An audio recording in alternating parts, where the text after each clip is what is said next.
Guys, hey guys, today I'm talking about Love and Hip Hop ATL season 4 episode 10, I believe. Before I do that, shout out to my nail tech. She did my nails yesterday, so shout out to KK Nails. I told her I would shout her out. So hey, if you're in the Vegas area, she got special to the 3rd for $22 full set with the design. I'm just saying. Still $15. I'm just saying, you can't beat that. That announcement probably was better than this whole episode. I'm just saying. Like, this episode was boring. But I'll talk about it because people hit me up and asked me was I gonna do it. So, Kurt and Rashida's at their house and they have homeless ass young jock sleeping on their couch. I don't mind people going to spend the night over their homie's house when shit go bad, but this dude just act like he don't have nowhere else to go. He act like he broke as hell where he can't go stay at Motel 6 or, I don't know, the Hilton, Holiday Inn, I don't know. But he went from KD's house to Cena's house to Kirk and Rashida's house. But you were looking for a house when you were with Carly Red, or were you going to use her money? Was you going to use KD's money to buy the house? I don't get it. I don't understand. But he over there wearing out his damn welcome. He would have went fucking home. I'm just saying. To me, he was just wearing out his welcome. All of that opening up the refrigerator and getting shit out, I don't know if this was stage or what, but your ass would have been outside. That's all I'm saying. But they talking about why he's over there. What's the reason why he's over there and all that stuff.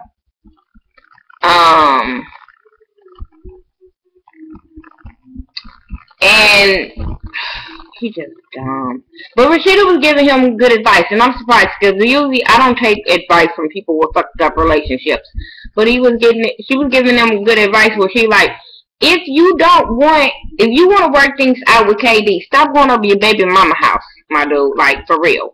But he wants Rashida to talk, don't play. He wants Rashida to talk to KD when they go look at storefronts or whatever. So, okay. Then we got Jessica Dime P. She's with Don. And they chilling at a spa, I guess. And, they still mad at Mimi for the waist trainer party. Because Don feel like she put a lot of money into that waist trainer party and Mimi showed her ass there. So apparently the party was over once Mimi started acting ignorant. I don't know. But Dime Piece is not feeling Mimi anymore either. Because she said that, you know, she had a 3-month contract with Mimi, and the contract is almost up, and there still has not been any results with Mimi being her manager, no, nothing. Haven't introduced her to Stevie J, and then fucking Don gonna say, Stevie he ain't got nothing, he ain't had nothing since something. I'm like, bitch, shut up. Ain't nobody heard of you. Or, besides this show, Don, nobody knows of you. So how you gonna talk about somebody else? Like, girl, boo, I don't like her. It's something about her just so fraudulent to me. But she was telling Dime Piece, you know, to come fuck with her. She'll get her $5,000 to $7,500 a week on appearances, on studio, or she'll just help her ass out. And I'm just like, these girls be so delusional. Maybe she can get her $3,000. Is this some clubs? Is she? Only time I see her making $3,000 to $7,500 a week, if that bitch go put her at the strip club that's in Atlanta. I don't see you making no appearances, making that much money when nobody knows who you are. I don't see nobody paying to come and see you perform when nobody heard your music. I don't get. Don, please stop lying to this girl. You selling dreams just like any pimp would. Like, come on now. Girl, boo. Ariana and Mimi Mimi comes to her house since they haven't seen each other since they had it out or whatever. And now it's time to come in peace and talk to her and what. And so, you know, Arian is happy to see her friend. She was like, you know, friends fight, whoop. I understand friends have disagreements, but friends don't fight. I don't fight my friends. We might have a disagreement. Friends don't lie to each other for over a year the way Mimi have lied to her, and then Jai tried to justify her lying to her for a whole year. So they sit there talking because you know Ariane just wants an explanation, and she felt like she should give her an explanation on everything that's going on. And she's blaming Nico once again because Ariane is just like, you know, how did this all come about? Why you had to lie to me? Why did you have to keep the lie going and all this? And Mimi first was blaming because she was like, what all happened? And she was saying how everything, you know, was a lie. The whole trip thing, everything was basically a lie. And Mimi, oh, she irritates me because Mimi gets so defensive when you ask her. You can ask Mimi what color is the fucking sky, and all of a sudden she goes from 0 to 5 just on that one. And then when you say no, I think it's a little bit, you know, cloudy. Oh, she gonna go to 10. Like, I don't get it. I wouldn't talk to her. I wouldn't be her friend. Yeah. Then she gonna tell her reason why she kept the lie going is because she couldn't trust her because she was too judgmental. And she was like, no, I had an opinion. And she was like, yo, you're opinionated and all that kind of stuff. And I'm just like, oh my God. That's why I couldn't be her friend. Bitch, if that's how you feel about me and my friendship, and you felt like you couldn't tell me all this time that I was judgmental and I was this and that, bitch, we can't be fucking cool. We can't be fucking cool. I'm sorry. Then she said she had one more problem, and that problem is with the whole thing with her kicking it with Margot. She like, bitch, like, no, like, come on now, like, she was like, Margot is not going to come between in them. And I'm like, bitch, you sound like you like her more than a friend, that you worried about her being Margot's friend. Okay. Then you wonder why everybody be calling you two motherfucking lesbians. Well, we know Arian, you know, dibble and dabble. But, Mimi, yeah, I'm just saying. Kalina and Deb meet up to talk about the baby and the life and talk about business. Kalina just like, let me get into it. Let me just straight get into the business side. I've done this and this and that. I've done this with Diddy. Then I was pregnant. Then after Diddy, and then it was Tony. And she just want to work. Kalina just wants to work. And Deb was giving her some real ass truth, like, where do Tony play a part in this? And she was like, Tony is going to manage my day-to-day. And I'm like, girl, he hasn't managed your day-to-day yet, but okay. And, you know, Deb was like, why he can't just be your husband? Why do y'all have to put it as business? And Kalina really don't want to leave her husband, but Kalina wants to work. So now she got a really tough decision to make as far as what she gonna do. But Deb is like, if you want to work with me, you need to get your dude to sign a contract. Like, you know, he ain't gonna be involved in this type of, in our work or whatever. But, you know, Deb is willing to work with her because not only is she an artist, but she's a good ass songwriter. And I feel like, I want to say go and do what you got to do with Deb, but I don't know what Waka is doing. I don't check for him to know if he's still out there. I don't know who else she's managing to be saying, hey, listen to Deb. I don't know. But I do say, take some advice from Deb because your husband ain't it. I'm just saying. So they gonna do that. Then you had Dime Piece and Cardi Red at a jacuzzi chilling. They ain't seen each other for a minute. Then they start talking about Mimi and what Mimi's not doing and all this bullshit.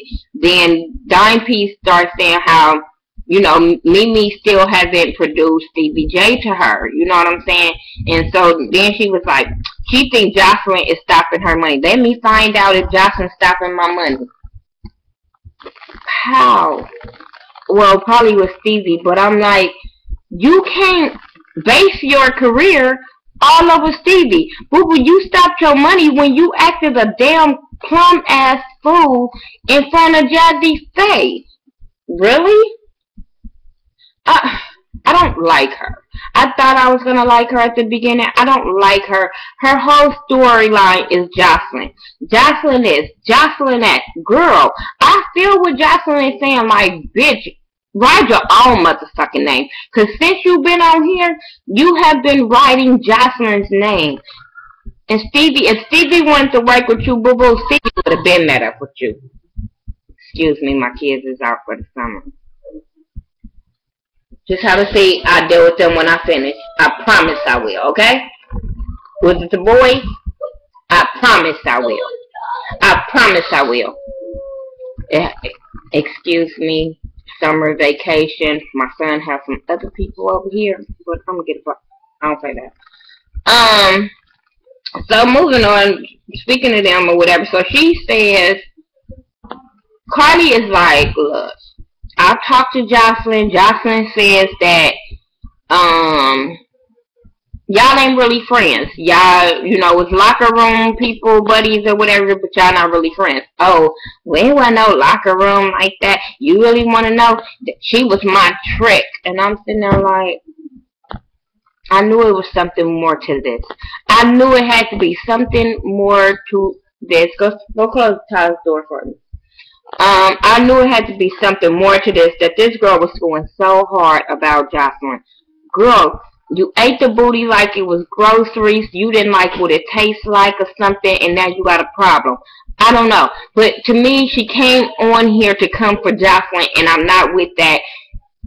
Especially when you say you're a singer, you say you this, and you say you're a boss, and all this bullshit, but you riding off of somebody else's coattail. You putting it out there that Jocelyn was your trick was not gonna make you were not gonna make Jocelyn you weren't gonna make Jocelyn look any bad. And I was with Little Duval on the after show like, bitch, that don't make her look bad, that make you look bad. She was the trick and you was the prostitute. People marry the tricks, they don't marry the prostitute. I'm just saying. But she just made herself look bad saying that Jocelyn was her trick and all this kind of stuff, and she drank from the fountain at a dime, and I'm like, I don't like bitches like that. Even if that's what y'all get down was, you just tried to throw her under the bus. Like, nobody knew that Jocelyn liked girls. That's the problem I didn't get. This bitch act like we didn't know Jocelyn liked to eat the box. Like, bitch, you ain't throwing, like I said, you're not throwing Jocelyn under the bus whatsoever. So then she was talking about how Stevie, just like, he just watched, he flirted with her, he wanted to make a baby with her, just trying to throw Stevie under the bus. But this is the dude you wanted to work with, right? This is the dude you mad because he ain't came to see you, but you want to throw him out there that he was watching and he didn't get none and he wanted to make a baby with you. Girl, and you believed it. That's why you bringing that shit up. You really thought he wanted you. That's why you trying to throw that up there. Girl, he ain't leaving Jocelyn. Even if he would have slept with you that night, pulled your hair, spanked it and all that, he still wouldn't have left Jocelyn. Not gonna happen. He ain't leaving it. He left his baby mama for Jocelyn. You think, girl, Rashida and KD meet up at a storefront to look at stores. They talk about stores. She got a store open now, so I really can care about this storyline. She talked to KD about talking to Jock and going back to Jock and how he missed her. I am not with that. I'm not with telling my homegirls to go back to a motherfucker that cheated on them a million fucking times, disrespected them. But hey, she's not KD's friend, she's Jock's friend, so. But I'm not even willing to tell a woman to go back to a fucked up situation. You let that woman go back to that fucked up situation on her, not on you. Sorry, y'all. Told you kids are home, so they just keep irritating the soul. My soul, for real, for real. Okay. Oh, they gotta go back to school. Ariane and Mimi meet up at their Ariane's house, and you know they got the fruit set up and all this kind of stuff. So Mimi noticed that it was another place that, and it was for Margot. Margot is gonna come over, and they're all gonna sit down and talk. Ariane feels like they all need to have a conversation or whatever. To me, get in here, Antoine. Sorry.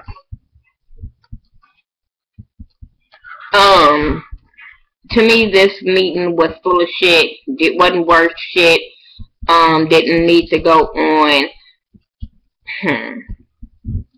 Arian feels, I mean, Mimi, Margot feels like, why the fuck do I need to talk to Mimi? What is the point of me talking to Mimi? This bitch is gonna keep lying. Then Mimi was trying to throw Arian under the bus about every time, because she was like, why would you make something about a sex tape and a wife, and you knew, somebody knew about something. Then she said something about homegirl was messing with Nico every time he was in town, and I'm just like, and so Margot was getting offended, like, bitch, you lying, you know, basically trying to throw Mimi under the bus, saying she lying and all this kind of stuff, like, you're not gonna lie on me. I don't think that was true either with Margot messing with Nico at that time, because at that time Margot had a man at that time that sex tape came out. So I don't know how true that is. I just think Mimi was pulling things up out of her hat and was trying to make Margot pissed off, and she very much succeeded. But Arian, why did you think that was gonna go so calm after they last meet up? I don't understand why you thought it was gonna go calm. Then she escorted Margot out of her house because she felt like Margot was going left field. But I'm like, your homegirl is over there just talking just as much shit and was expecting what? The girl not to say nothing back? Like, all y'all got played by this dude. All y'all need to accept that y'all got played by this dude. But no, I don't think that they need to sit in a room together. I don't think they need to hash nothing out. The tape is out there. They fuck the same man. It's over with. Move the fuck on. Just move on. Arian, they don't need to be friends for them to both be your friends. It don't need to even happen like that. Please don't make me come over there. Jock and KD, they meet up at a restaurant, and he gives her a gift of some fucking handcuffs, and I'm like, really, Jock? Talking about you can cuff me up and make sure I don't go nowhere. Nigga, if I have to do you all like that, I don't need to be with you. But, okay, she was asking him where did he sleep at, and he was saying how he slept at Cena's house, and I'm just like, why did you answer that question? Like, I understand you being honest, but you shouldn't even answer it. And then she was like, have y'all slept together? He slept with that girl because he didn't want to answer. Then, like, he just was trying to beg her to get back with her because he needed a place to stay. I don't think it's all because he's so in love with her. I think it's because he know that girl got money and he needs to work that shit out because he needs her. I think they still together. They got back together, so I can care less about their storyline. Carly and Jocelyn meet up, and, you know, Jocelyn is telling her that she's been by her store, you know, congratulate her on her store or whatever. Then Carly brings up Jessica Dimeby, and Jocelyn is like, why do this bitch always got my name in her mouth? Why do Carly insist on finding out shit about me and this damn girl? But okay. So she was saying how Jessica was, you know, saying some personal things, and she was like, what the fuck did she say? And she was like, you know what happens in Vegas? She like, no, what did she say? I'm with that too. Like, bitch, don't speak around it. Don't go around a motherfucking merry-go-round. Tell me what the person said or don't say nothing at all. So she was saying how the girl ate the box. Jocelyn ate the box. Jocelyn was like, okay, well, since she want to put it out there, because Jocelyn wasn't trying to put it out there, but since you want to put it out there, bitch, let's go. Yes, that bitch had a stat and some booty and some more things. That bitch is my bitch. She do it what I tell her to do. Everybody pays her for it. The basketball players, I pay her to do it. Like, this bitch is a prostitute. Then she was like, you know, she's my bitch. She was like, I don't have to give her no money, but I do because the bitch is broke. But yeah, like she said, like, This bitch have to survive off of survive off your own name, and I'm so here for that, Jocelyn.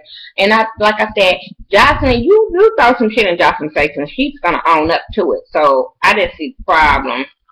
Jessica slapping your damn face, egg all up on your motherfucking face, because it wasn't gonna do no harm to Jocelyn's credibility whatsoever.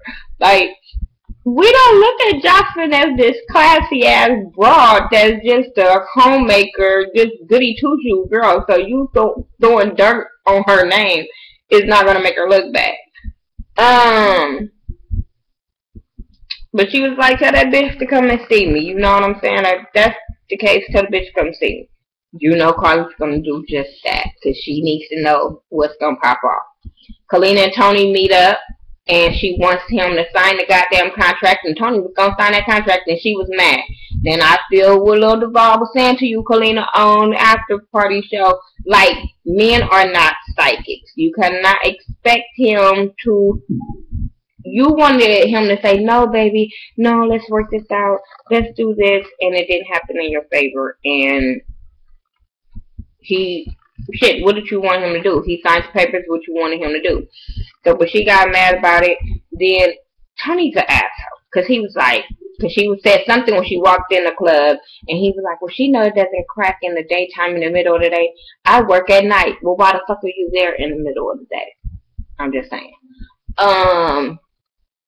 Y'all needed a location to shoot. Why was you there? But when he started talking about she wasn't manageable and all this kind of stuff, I said, oh yeah, your husband true colors and what he really feel about you is coming out, and you really need to take heed to that. Like, because if he can manage somebody else and put his money in your money in somebody else, it's a problem. Then it's funny how he wanted to be her husband so motherfucking bad when he needed the $75,000 to get the club. And then all of a sudden you get the club, and now you don't give a fuck about her music career, no nothing. You better take heed to that, Kalina, because he needed you until he got what he wanted. Jocelyn's in the studio rapping, and Stevie is there. Jessica Dimepiece walk in, and she walks in with a fucked up attitude. She walks in with an attitude. He knew what it was about, because he was like, I do recollect, one night back in the day. So apparently something was true, but who cares? Then he was like, I'm going to let them talk, having to lover squirrel. So he knew that too. But she goes in there to say something to her. Jocelyn was like, well, I heard you was looking for me. Because she was like, who is that? All I see is a big booty or something. And the girl's like, bitch, you know who I am. Bitch, who? Girl, everybody in Atlanta got a big booty. You could have been anybody. But, Jocelyn wasn't scared. And, was like, what's up? You was looking for me. And it went off. So we got to see them go at it next week. What you see even next week. Jocelyn's not scared of this girl at whatsoever.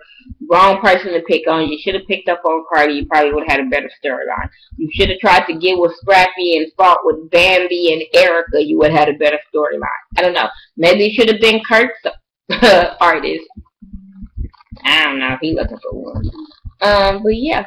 Y'all tell me what y'all thought about this Love and Hip Hop Atlanta Season 4 Episode 10. Tell me what you guys thought about it. Sorry this review was so long because the show wasn't even that good.